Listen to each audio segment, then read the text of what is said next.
Hello and welcome to another booktube video from me, Lauren, from Lauren and the Books, and it's March! It's March, and today I'm going to be talking about my February favourites. Now, one February favourite, I'm filming this on the 27th of February, so I've got one more day left of February, is... Can you see? Snow. Maybe you can't see, but it's really, really snowy. Now, I'm getting this in quick at the beginning of the video because I know normally I talk about my favourite book of the month, which I will go on to, but I'm getting this in quick because I know I go off of snow very quickly.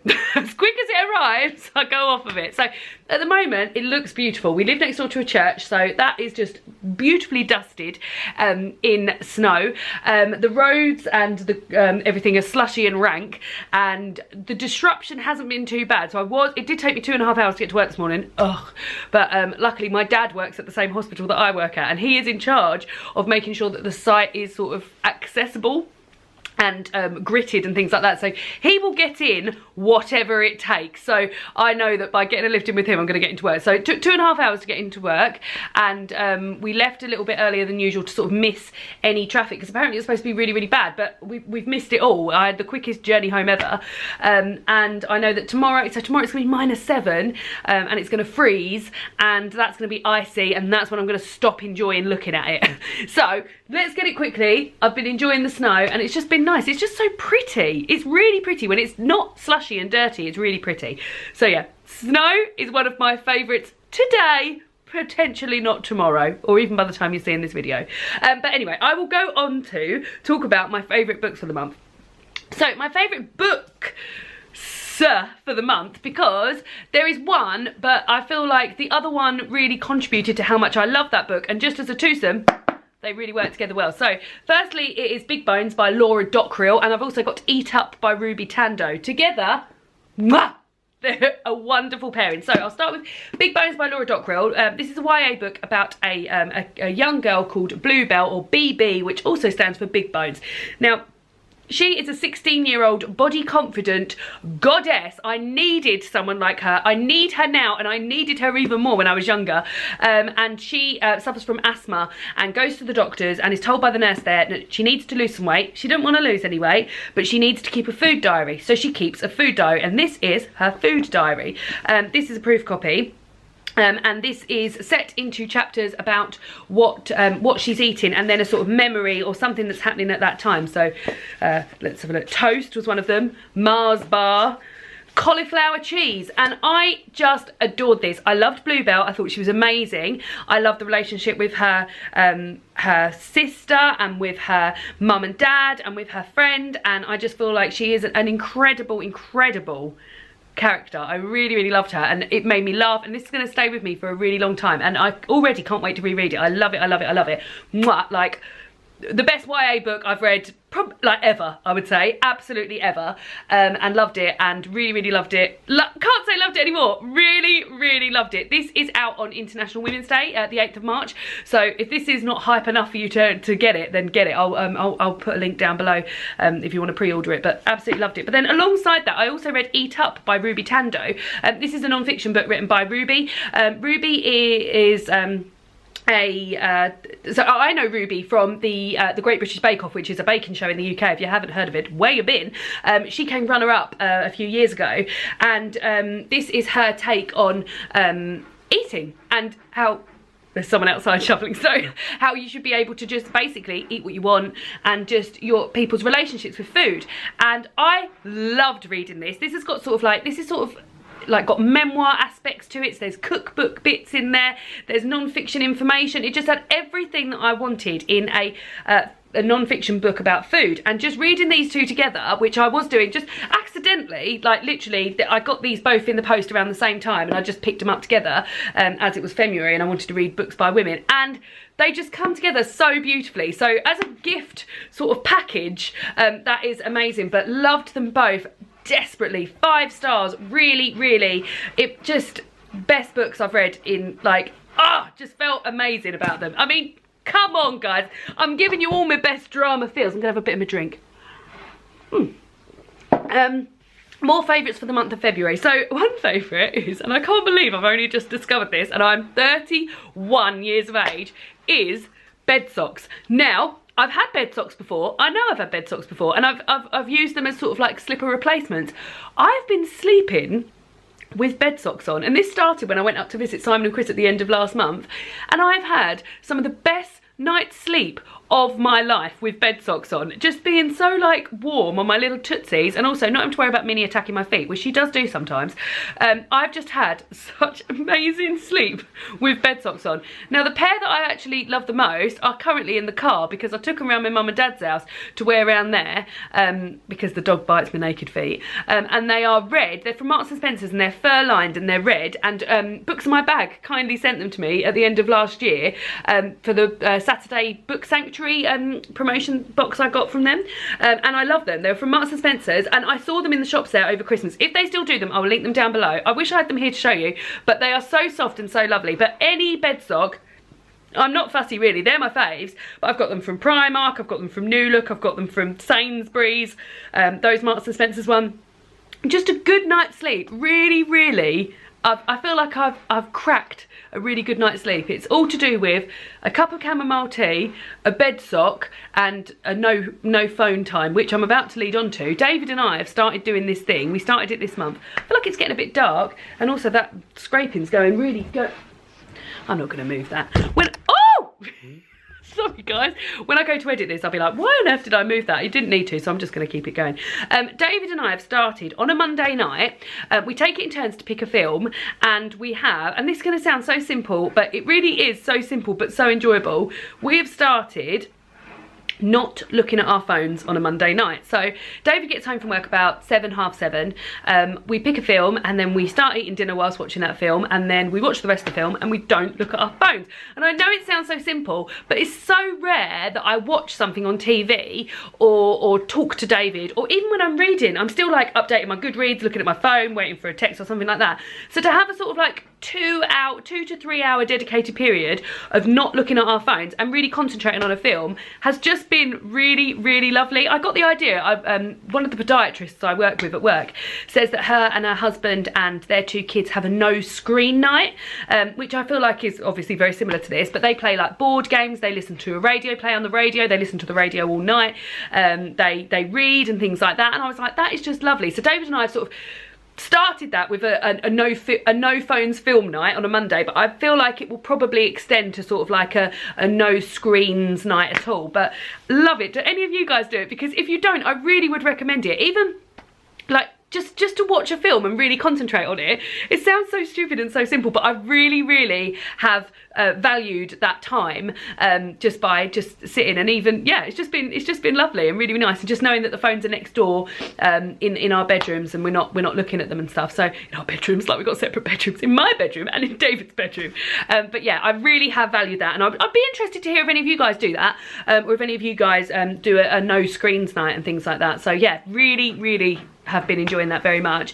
And then off the back of that, one of the films that we've watched this month, so far during that, we've watched the first one, we watched Inception, then we watched Philomena, and then last night we watched it's kind of a funny story, but Philomena, which is a book that I've read before by Martin Sixsmith, and quite enjoyed the book, but the film, I absolutely loved it. It's only an hour and 37 minutes, and if you don't know the premise of the film, it's that the character played by Judi Dench, Philomena, she had, when she was a young girl living in Ireland, she fell pregnant outside of wedlock, and she was very young, and the nuns took her in to this sort of I guess you call it like a sanctuary. I can't actually think of the word they actually used. And she gave birth to the baby there, and she was allowed to see the baby for 1 hour every day, along with all of these other girls that the nurses had taken in. Now, when the baby, she had a little baby boy, when he got to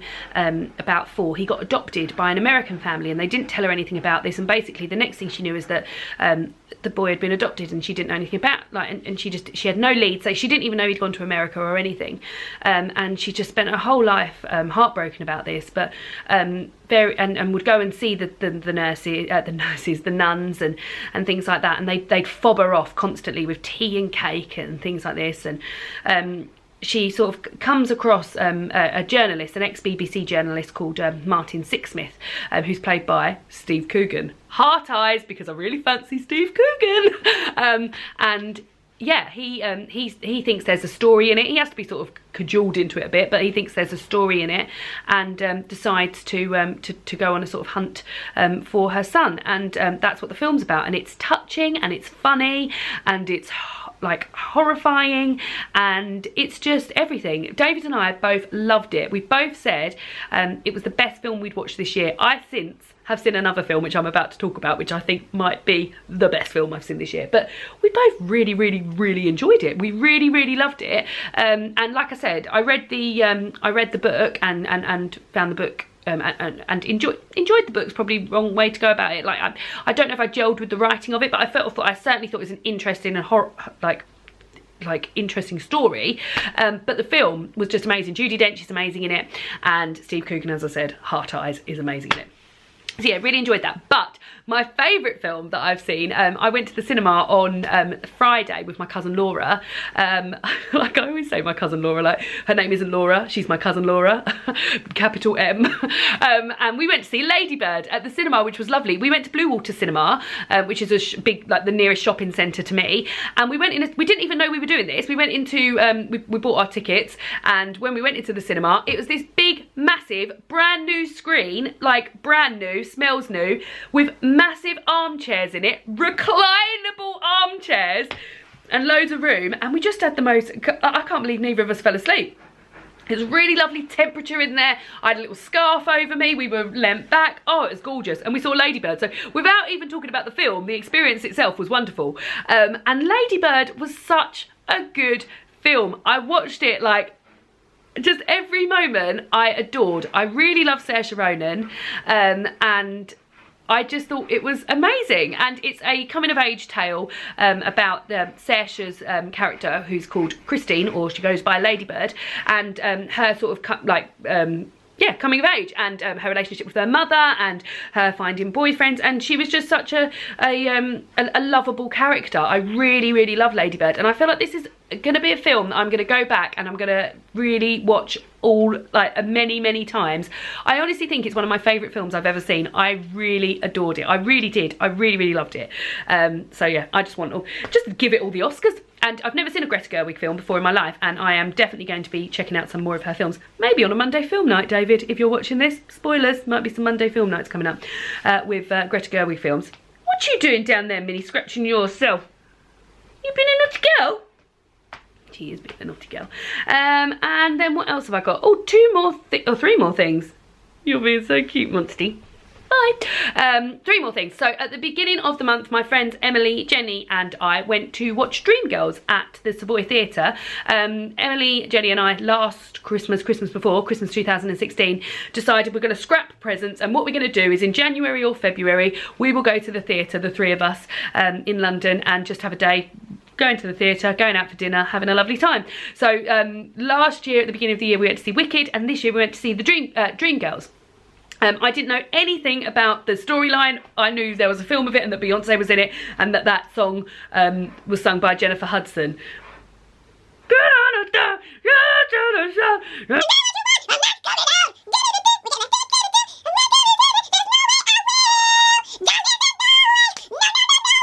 Etc. Repeat till fade.